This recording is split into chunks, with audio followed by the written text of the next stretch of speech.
یہ جو اوپیک اور اوپیک پلس ہے یہ ان کنٹریز کے اوپر مشتمل ایک تنظیم ہے. اس تنظیم کا کام کیا ہوتا ہے؟ تنظیم کا کام یہ ہوتا ہے کہ پوری دنیا کے اندر جو آئل کی ڈیمانڈ اینڈ سپلائی ہے اس کو کیسے کنٹرول کرنا ہے. یعنی کہ اگر پوری دنیا کے اندر پیٹرول جو ہے اس کی مانگ بڑھ گئی ہے، آئل کی جو مانگ ہے وہ بڑھ گئی ہے، تیل کی مانگ بڑھ گئی ہے، تو اس کو پیداوار کو کیسے بڑھانا ہے. اور اگر پوری دنیا کے اندر مانگ بہت کم ہو گئی ہے، ڈیمانڈ بہت کم ہو گئی ہے، تو پھر سپلائی اینڈ ڈیمانڈ کے بیچ میں توازن کیسے پیدا کرنا ہے. تو بیسکلی پرائسز جو ہیں ان کو فلکچویٹ نہیں ہونے دینا اور پرائسز کو کس طرح سے مینٹین رکھنا ہے، یہ سارے ان 5 کنٹریز کا کام ہے جو پوری دنیا کو تیل جو ہے وہ پرووائڈ کرتے ہیں. اب یو اے نے کیا حرکت کی ہے؟ یو اے نے سب سے پہلے تو یہ حرکت کی ہے کہ یہ جو ایران اور اسرائیل جنگ تھی اس دوران یو اے نے مدد کس سے مانگی ہے؟ اسرائیل سے. اسرائیل نے اپنا جو آئرن ڈوم ہے وہ پرووائڈ کیا ہے کس کو؟ یو اے کو. آپ دیکھیں کہ پہلا اسلامک کنٹری ہے برائے نام. ورنہ آپ کبھی سوچ سکتے ہیں کہ اسرائیل جو ہے وہ کسی مسلم ملک کو اپنا دفاعی نظام دے گا؟ ایسا پاسبل نہیں ہے. یعنی اس کا مطلب یہ ہے کہ اس وقت یو اے کا جو ٹلٹ ہے وہ سارا کا سارا کس کی طرف ہے؟ اسرائیل کی طرف ہے. اور اسرائیل کا دوست کون ہے اس وقت؟ امریکہ اور انڈیا. یعنی کہ سمجھ لیں کہ یو اے نے اس وقت اپنے آپ کو تمام عرب دنیا سے الگ تھلگ کر لیا ہے. اوپیک اور اوپیک پلس سے بھی خود کو نکال لیا ہے. آئرن ڈوم بھی انہوں نے اسرائیل کا استعمال کیا ہے. اور آپ کو پتہ ہے کہ پچھلے 2 مہینے کے اندر جب سے یہ جنگ کا پورا سلسلہ چل رہا ہے تب سے انڈیا کے تقریباً جو وزیر خارجہ ہیں وہ 4 مرتبہ یو اے کا دورہ کر کے آ گئے ہیں. اور اندر کھاتے جو ہے یہ پاکستان کے اوپر حملہ کرنے کی پلاننگ بھی کر رہا تھا بھارت، جس کے بارے میں سب سے پہلے ہماری جو انٹیلیجنس ہے ان کو یہ آبویسلی خبریں ہوتی ہیں. اور پھر جب سعودی عرب کو یہ بات بتائی گئی تو سعودی عرب نے انڈیا کو وارن کیا ہے کہ اگر آپ نے کسی قسم کی بھی کوئی حرکت کی تو اس کے نتائج جو ہیں وہ بہت ہی برے آپ لوگ بھگتیں گے. یہی وجہ ہے کہ ابھی تک انڈیا نے سمجھ لیں کہ اس چیز کے اندر قدم نہیں رکھا. ویسے بھی ان کو پتہ ہی ہے کہ ہم نے ذلیل و خوار ہی ہونا ہے پاکستان کے ہاتھوں. ان کی فضائیہ تو آپ سمجھ لیں کہ انڈیا جو ہے وہ واحد ملک بن گیا ہے جس کے سب سے زیادہ طیارے جو ہیں وہ تباہ ہوئے ہیں اب تک.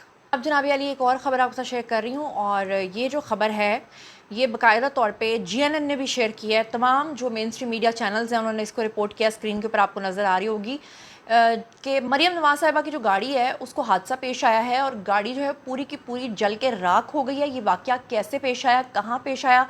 اور بتایا جا رہا ہے کہ اس وقت گاڑی کے اندر جو ہے وہ مریم نواز اور نواز شریف دونوں موجود تھے. یہ کیا واقعہ ہے ایگزیکٹلی آپ کے سامنے رکھتی ہوں. سب سے پہلے یہ انگریزی میں خبر ہے اور میں آپ کو اردو میں ساتھ ٹرانسلیٹ کر کے بتاتی ہوں جناب. اور اکارڈنگ ٹو نیوز اور اکارڈنگ ٹو یہ جتنا بھی میڈیاز کو ابھی تک بتا رہا ہے ان کا کہنا یہ ہے کہ پروٹوکول وہیکل تھا جی پنجاب چیف منسٹر مریم نواز کا، کہ اچانک سے ان کی گاڑی کے اندر جو ہے وہ شدید آگ جو ہے وہ بھڑک اٹھی. اور یہ واقعہ جو ہے یہ بتایا جا رہا ہے منڈے یعنی پیر کی ایوننگ کا. اور ریسکیو آفیشلز نے یہ ساری جو خبر ہے یہ بریک کی ہے.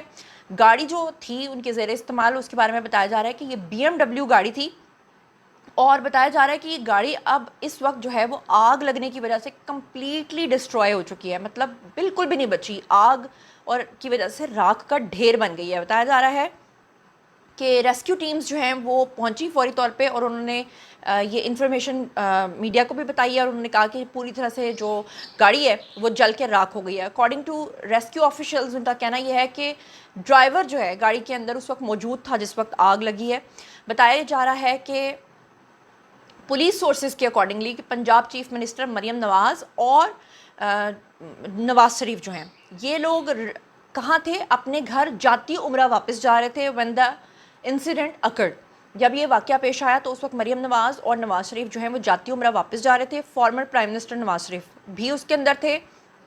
بتایا جا رہا ہے کہ اکارڈنگ ٹو پولیس سورسز جناب دے ور ریٹرننگ فرام فضائیہ ہاؤسنگ سوسائٹی. فضائیہ ہاؤسنگ سوسائٹی میں ان کا کوئی دورہ ہوگا، وہاں سے واپس جاتی عمرہ جا رہے تھے.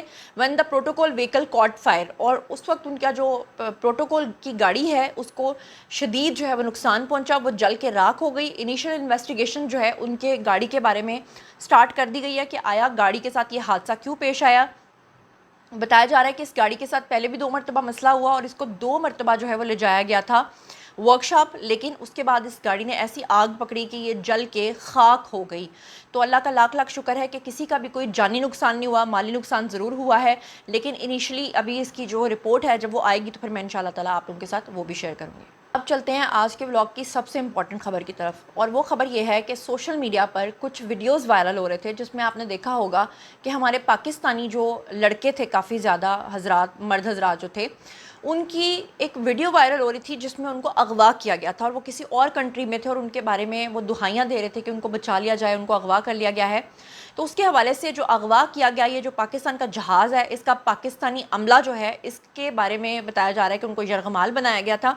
تو اس کے بارے میں جو ہمارے گورنر ہیں سندھ کے، نہال ہاشمی، ان کا بڑا اہم بیان سامنے آیا ہے۔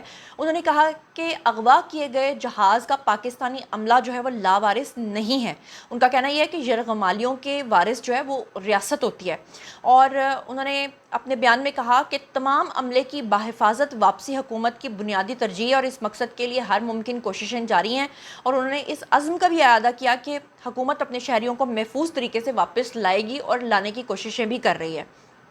مزید انہوں نے یہ کہا کہ امید کرتے ہیں کہ ریاست جلد اس حوالے سے جو ہے وہ خوشخبری بھی سنا دے گی، اور متاثرین جو ہیں، اہل خانہ جو ہیں، ان کو بھی یقین دلایا ہے کہ بھئی آپ کے بچے جو ہیں وہ سکون سے واپس آ جائیں گے۔ تو اللہ کرے کہ کوئی کسی کی کیجویلٹی نہ ہو، کسی کا نقصان نہ ہو، اللہ کرے کہ بخیر و عافیت یہ تمام لوگ جو ہیں یہ واپس آ جائیں۔ اچھا، اس میں ایک اور خبر آپ کو بیچ میں بتا دوں کہ یہ کمبوڈیا کے ایجنٹس تھے جنہوں نے فراڈ کال سینٹر میں پھنسے پاکستانیوں کے معاملے کو نائب وزیر اعظم کی ہدایت کے اوپر کمبوڈیا کی حکومت کے ساتھ جو ہے وہ اٹھایا ہے۔ کمبوڈیا کی حکومت نے فوری طور پہ کارروائی کرتے ہوئے فراڈ کال سینٹر پہ چھاپہ مار کے 56 پاکستانیوں کو بازیاب کروا لیا ہے، اور پاکستانی سفارت خانے کا جو عملہ ہے وہ ان افراد کی دیکھ بھال کر رہا ہے، اور کمبوڈیا کی حکومت نے ان پاکستانیوں کے خلاف بنا کوئی قانونی کارروائی کیے جذبہ خیر سگالی کے تحت انہیں وطن واپس بھیجنے پر آمادگی بھی ظاہر کر دی ہے، اور پاکستانی سفارت خانہ ان کے لیے فلائٹ کا انتظام بھی کر رہا ہے۔ یہ ویڈیو آپ لوگوں نے سوشل میڈیا پہ دیکھی ہوگی بہت زیادہ، تو اللہ کا شکر ہے کہ یہ تمام پاکستانی بھی اب واپس پاکستان آ رہے ہیں۔ یہ بہت بری خبریں بھی میں نے آپ کے ساتھ شیئر کر لی ہیں، لیکن اب کچھ اچھی خبر بھی ہو جانی چاہیے۔ تو مریم اورنگزیب جو ہے، انہوں نے ایک ٹویٹ کیا ہے اور انہوں نے بتایا کہ وزیر اعلیٰ پنجاب مریم نواز نے میگنیفیسنٹ پنجاب ویژن کے تحت پورے صوبے کے اندر سیاحت کے فروغ کے لیے 78 بلین روپے کی جو خطیر رقم ہے، اس کی ایک جامع ایکو سسٹم جو ہے وہ تیار کیا ہے، جس میں محکمہ سیاحت کے 28 بلین روپے کے علاوہ wildlife, forest, ecotourism اور مری اور ٹیکسلا جیسے تاریخی شہروں کی بحالی کے منصوبے جو ہیں وہ شروع کیے ہیں۔ اس سے پہلے کہ میں آگے آپ کو اس انقلابی قدم کے بارے میں بتاؤں، میں مریم نواز صاحبہ سے یہ ریکویسٹ کرنا چاہتی ہوں، ویسے تو وہ خود بھی کافی سینسٹیو ہیں اور اچھی طرح سے سینسیبل ہیں، ان کو سمجھ بھی ہے کہ اس وقت عوام کے پاس کھانے کو روٹی نہیں ہے۔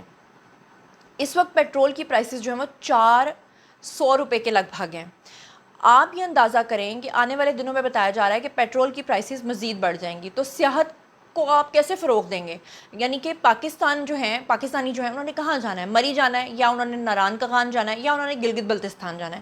اس کے علاوہ تو ان کے پاس جانے کے لیے کوئی جگہ نہیں ہے، اور اگر وہ ان جگہوں پہ جاتے ہیں تو آپ یہ سوچیں کہ 400 روپے فی لیٹر کے حساب سے جب وہ اس جگہ تک پہنچیں گے تو وہ بیچارے کھائیں گے کیا، رہیں گے کیسے، اور کیسے وہ ان ناردرن ایریاز کی جو سیر ہے وہ کریں گے؟ اس میں آپ مجھے بھی شامل سمجھیے۔ میں وہ انسان ہوں جو ہر سال گرمیوں میں جی بھی جاتی ہوں، لیکن یقین کریں کہ پیٹرول کی پرائسز دیکھ کے نا میں تھر تھر کانپ رہی ہوں۔ تو آپ کیسے سیاحت کو جو ہے وہ فروغ دیں گے؟ پہلے تو مجھے آپ اس بات کا جواب دیں۔ بہرحال ان کا کہنا تھا کہ اگلے 3 سالوں میں اس کو مضبوط اکنامیکلی طریقے سے بنانا چاہتے ہیں، جس کے لیے جو ہے ہسٹورک، آرکیولوجیکل اور ایکسپیریمنٹل ٹورزم اور ٹورسٹ ٹریلز جو ہیں وہ متعارف کرائی جائیں گی، اور عوام سے گزارش ہے کہ تمام سیاحتی مقامات کا ورچوئل تجزیہ کرنے کے لیے magnificent Punjab app download کریں، اور جدید انفراسٹرکچر کے لیے جو ہے وہ ابھرتے ہوئے نئے سیاحتی دور کا حصہ بنیں۔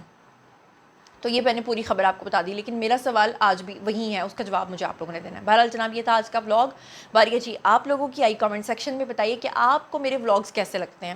مجھے پتہ ہے کامنٹ سیکشن میں آپ لوگ شیئر کرتے ہیں، لیکن وہ لوگ جو کامنٹ نہیں کرتے، خاموشی سے ولاگ دیکھ کے چلے جاتے ہیں، ضرور بتائیے گا، اور یہ بھی بتائیے گا کہ آپ کیا چاہتے ہیں کہ مزید ان ولاگز کے اندر اور کن کن چیزوں کو ڈسکس کیا جائے۔ جو کچھ بھی آپ سوچتے سمجھتے شیئر کیجیے، پرسنلی جواب دوں گی۔ مزید خبریں، ولاگز، انٹرویوز اور سیاسی تجزیے جاننے کے لیے اور میرے ساتھ کنیکٹڈ رہنے کے لیے چینل کو سبسکرائب کر لیجیے گا۔ اپنا بہت خیال رکھیے گا۔ اللہ نگہبان۔